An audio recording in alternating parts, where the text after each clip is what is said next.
364 days, 13 equal months. Inside the Tartaria and Old World discussion, this structure is described as something that once organized time differently. But when we follow the record, astronomical tables, reform documents, and early calendar proposals, the pattern does not begin where the claim says it does. Like, subscribe. Drop your theory below. 364 days, 13 equal months, a year divided into 13 blocks of 28 days. The symmetry is immediate. Every month the same length, every date fixed to the same weekday each year. The structure feels engineered, almost mathematical in its calm. Then the disruption. The modern calendar holds 365 days, sometimes 366. The extra days break the grid. Some months have 30 days, others have 31. February shifts. Weekdays move forward year by year. The clean symmetry disappears. This is where the claim begins. The 13-month structure was more natural, and it was replaced. Inside Tartaria and Old World discussions, the idea is framed as more than a proposal. It is described as something that once structured time differently, sometimes said to be widely used before calendar reform standardized the count. The pitch relies on arithmetic.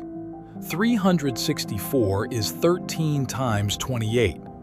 The math is exact. It looks intentional. But a solar year is not 364 days. Astronomical calculations from early modern observatories estimate the tropical year at roughly 365.24 days. That fraction matters. A calendar that ignores it drifts against the seasons. The difference accumulates year by year. After decades, the misalignment becomes visible. This is why 1582 is often brought into the story. The Gregorian reform corrected accumulated drift in the Julian calendar. In several regions, 10 days were removed from the civil count to realign the calendar with the equinox used in ecclesiastical calculation. Dates shifted forward. The adjustment was administrative and mathematical, not cosmetic. In myth retellings, that correction becomes a turning point. The language changes from reform to replacement. The argument suggests that when the calendar was standardized, something older and more harmonious was set aside. But the reform documents we can verify focus on leap year rules and accumulated error. They do not describe the removal of a 13th equal-length month. They describe the correction of seasonal drift. So we have three elements placed next to each other: a symmetrical grid of 13 months, a real historical reform year, and a narrative that connects them. The connection feels plausible because the modern calendar is irregular. Month lengths vary. Weekdays rotate. The structure looks inherited, not designed from scratch. That irregularity creates suspicion. If the current system is imperfect, perhaps something simpler existed before it. The argument often adds a lunar layer. A lunar cycle is roughly 4 weeks long. There are about 13 lunar cycles in a solar year. The number 13 appears again. The repetition strengthens the impression that 13 months would be more aligned with nature. But roughly carries weight. A lunar cycle is not exactly 28 days. It averages slightly longer. 13 lunar cycles do not equal the solar year precisely. Any fixed 13-month system must introduce an adjustment somewhere. Either extra days outside the weekly cycle or periodic corrections. Symmetry requires management. This is where the investigation begins to narrow. If a permanent 13-month civil calendar had been widely used across Europe, Russia, or the Americas before modern reform, It would leave residue in routine documents. Contracts would reference month numbers differently. Parish registers would record baptisms in a 13th named month. Tax schedules would list 13 periods in a fiscal year. Maritime logs would date voyages using that structure. Dates are infrastructure. Infrastructure leaves paper. The claim, however, often bypasses paperwork and moves directly to abstraction. It presents the grid first. It presents 1582 as a pivot. It suggests that standardization erased a prior structure. The logic is visual before it is archival. To move forward, the order has to reverse, not symmetry first. Source first. The earliest trace we need is not a diagram shared online. It is a dated document describing 13 equal months as current civil practice. Not a proposal, not a reform idea, not a commentary, a record. Because if the earliest anchored sources present 13 equal months as an improvement to the existing calendar, then the narrative of erasure begins later than the math. The grid is compelling. The reform is documented. The bridge between them is what we test next. The first trace of the 13-month grid is not buried in pre-modern state archives. It is printed in reform arguments. When we look for verifiable anchors, the earliest stable appearances of a fixed 13-month civil layout cluster in the 19th and early 20th century, in the language of efficiency, equal months, stable quarters, predictable payroll. The problem is not cosmic, it is administrative. Almanacs can mislead the search. Many 19th century almanacs and ephemerides map lunar phases in sequences that look close to 28 days. Over a solar year, you can count about 13 lunar cycles. Some tables display them cleanly. But these are astronomical tools layered onto the standard civil calendar. They track the moon. They do not replace month names in legal dating. A lunar table is not a civil system. To find an actual 13-month civil grid, the paper trail moves into reform proposals and standardization debates. Source anchors here are clear: reform pamphlets, calendar design booklets, business planning guides, and institutional discussions about international coordination. The language is direct. The argument is that irregular months complicate accounting and scheduling. The fixed design repeats. 13 months, each 28 days, gives 364 days. Then an additional day is placed outside the weekly cycle to reconcile with the solar year. In leap years, another day is added. The goal is not to pretend the solar year equals 364. The goal is to isolate the extra day so weekdays stay consistent year to year. This is why advocates sell it as order. In these sources, the 13-month system is framed as innovation, an improved calendar, a rational plan. It is pitched to commerce and institutions, not to folklore. It is drawn with clean grids and explained with practical benefits. If it were a recovered ancient standard, these texts would cite widespread precedent. Instead, they argue from convenience.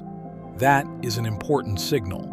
Now, compare that to what a widespread pre-modern 13-month civil practice would look like on paper. You would expect to see it in the least dramatic places: receipts, court filings, parish registers, port logs, land deeds, municipal fee schedules. Those records are often repetitive and dull, which is exactly why they preserve dating conventions. In the verifiable record, pre-modern dating is messy in a different way. Regions differ on when the new year begins. Adoption of Gregorian dating varies by country and confession. Transitional periods show dual dating, especially where Julian and Gregorian systems overlap. The bureaucracy leaves notes, not mysteries. But a permanent 13 equal-month civil year does not appear as a common dating standard in that mundane layer. There are genuine 13-month years in some calendars, but they are not the fixed grid being claimed. Lunisolar systems sometimes add an intercalary month to stay aligned with seasons. That creates a 13-month year occasionally, not permanently, and the months are not equal 28-day blocks. This is a different mechanism entirely. So the first trace becomes clearer. The fixed 13-month equal-month structure shows up as a reform design in the modern era. What happens next is where the myth gains traction. A reform design is easy to detach from its context. A clean grid becomes a standalone artifact. Once the context is stripped, the direction of time can flip. A proposal becomes a surviving fragment. A printed diagram becomes evidence it existed. The same object is relabeled, and the audience rarely checks the label. This is also where 1582 gets pulled back in. The Gregorian reform is a documented correction to drift in the Julian system. It is not a documented deletion of a 13th month, but because it involves dates shifting on paper, it reads like a reset to modern audiences. It becomes a convenient hinge for any story about time being changed. So the record gives us two separate lines. Line 1. A real correction event in 1582, tied to leap year rules and seasonal alignment. Line 2. A modern-era fixed calendar proposal tradition, where 13 equal months are argued as a practical improvement.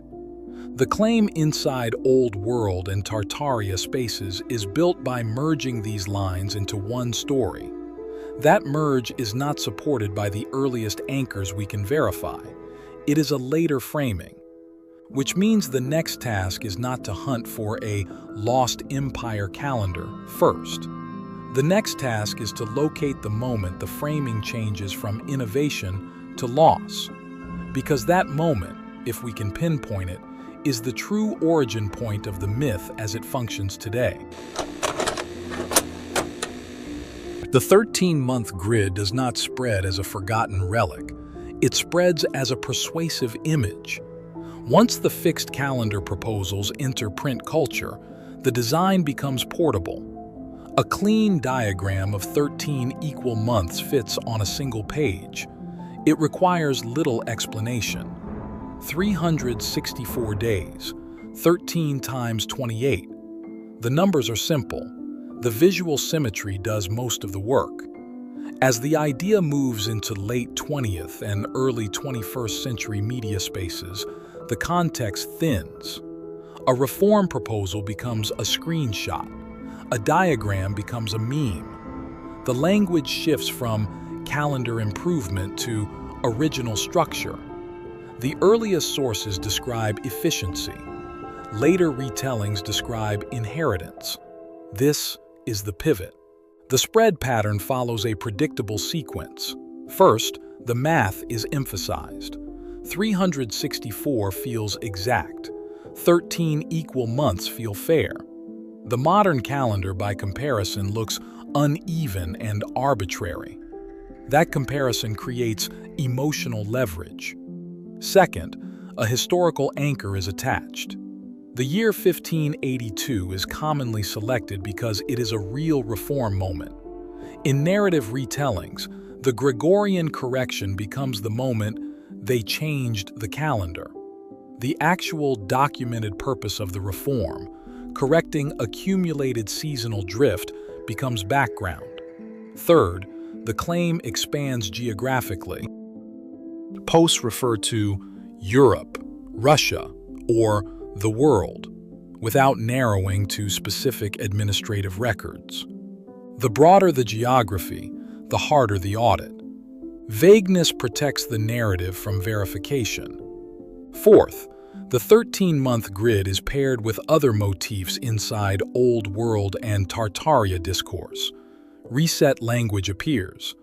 Standardization is framed as consolidation. Architectural reassignment, map redrawing, and time reform are presented as parts of a single structural shift. The calendar becomes symbolic. At this stage, the story no longer depends on direct archival evidence of civil use. It depends on coherence within a larger worldview. A key mechanism in the spread is selective omission. The fixed 13-month proposals include adjustments for the solar year, extra days outside the weekly cycle. Those details are often minimized in viral summaries because they complicate the purity of the 364-day frame. The simplified version travels faster. Another mechanism is reversal of chronology. Instead of reading reform pamphlets as new designs, the narrative reads them as documentation of what once existed. A proposal becomes proof. A diagram becomes residue. The arrow of time flips direction. This reversal rarely cites mundane paperwork because mundane paperwork is resistant to reinterpretation. The spread also benefits from algorithmic overlap. Search terms linking calendar reform, hidden history, and Tartaria cluster together. Users encountering one topic are recommended adjacent content. The fixed calendar design appears next to broader reset narratives. The proximity encourages integration. Importantly, the spread does not require fabrication of sources. It requires reframing of them. A genuine reform booklet is shown. A genuine historical date is mentioned. The shift occurs in the interpretation. This was proposed becomes, this was taken. This was corrected becomes, this was replaced. The vocabulary changes before the evidence does. Inside this pattern, the 13-month grid serves as visual shorthand. It signals order before disruption. It implies that modern irregularity is artificial. That implication resonates with audiences already skeptical of institutional reform. But the spread leaves a measurable gap. If the system had been widely used across major regions, there would be routine documentation reflecting it. Everyday records are conservative. They preserve habit. The absence of that layer is not discussed in viral summaries. Instead, absence is reframed as suppression. That reframing closes the loop. If no paperwork survives, it proves erasure. If paperwork survives but uses 12 months, it proves replacement. The narrative becomes self-sealing. Tracing the spread reveals something important. The myth does not begin in 1582. It does not begin in medieval archives. It begins when a modern reform design is detached from its reform context and inserted into a broader story about historical reset. The calendar becomes a symbol of something larger than itself. Understanding that mechanism does not dismiss the appeal of symmetry. It explains how symmetry migrates from design to myth. The record of the design is clear. The record of the reframing is newer. The question that remains is simple. When we separate documented reform from interpretive overlay, what remains anchored and what dissolves? That is where the final layer of the investigation turns. When the layers are separated, the picture stabilizes. The 13-month equal grid survives as a documented reform design. It appears in printed proposals, business calendar experiments, and standardization debates from the industrial and modern era. Those sources present it as innovation. They argue for efficiency. They do not describe it as the restoration of a lost civil norm. That part of the record is firm. The solar year also survives the record. It is not 364 days. It is about 365.24 days. Any calendar that tries to divide the year into perfect equal blocks must introduce adjustment rules. That is why leap years exist. That is why reform cycles appear across centuries. The need for correction is structural, not ideological. The year 1582 survives clearly as a correction event within the Julian to Gregorian transition. The reform removed accumulated drift by adjusting leap year rules and shifting dates in certain regions. It was administrative, religious, and political. It did not introduce 12 uneven months. Those already existed in the Roman-derived system long before the reform. So what does not survive? What does not survive in verifiable documentation is evidence of a widespread, permanent 13 equal-month civil calendar across Europe, Russia, or the Americas prior to modern reform proposals. Routine administrative paperwork does not reflect it. Parish registers do not reflect it. Legal contracts do not reflect it. Maritime logs do not reflect it. This absence is significant because civil dating is conservative. Governments, churches, and merchants record dates constantly. A structural change in month count would leave visible seams in those records. There are genuine calendar variations in history. Different regions adopted Gregorian reform at different times. Some traditions follow lunisolar systems with occasional intercalary months. New year boundaries have shifted historically in certain places. These complexities are documented. They create transitional noise, but they do not form a clean 13 equal-month grid as a dominant civil standard. What survives on the Tartaria and Old World side is not archival confirmation of use. It is a narrative pattern. In that pattern, calendar reform becomes part of a broader theme of standardization. Time zones, measurement systems, borders, and institutional frameworks are treated as infrastructure imposed during periods of consolidation. The 13-month grid functions as a symbol of an alternative order, simpler, symmetrical, unstandardized. This symbolic role explains its persistence. A symmetrical structure feels intentional. An irregular one feels inherited. The modern calendar, with uneven month lengths, appears arbitrary. That appearance creates space for suspicion. Suspicion invites reinterpretation. Reinterpretation invites integration into larger reset frameworks. But integration is not documentation. When we return to the paper trail, the sequence remains consistent. A modern reform design exists and is documented. A real historical correction event in 1582 exists and is documented. The merging of those two into a single story of erasure appears later in interpretive communities. That merging can be traced. It can be described. It can be analyzed as a pattern of reframing. What it cannot currently be anchored to is routine, pre-modern civil practice using 13 equal months as a standard across major regions. That distinction matters. This does not reduce the power of the idea. It clarifies its category. The 13-month grid survives as a design that solves a real administrative frustration. It survives as a recurring reform impulse. It survives as a symbol within reset discourse. What does not survive is direct documentary proof of a removed global 13 equal-month civil calendar tied to 1582. The record does not close with certainty on every question.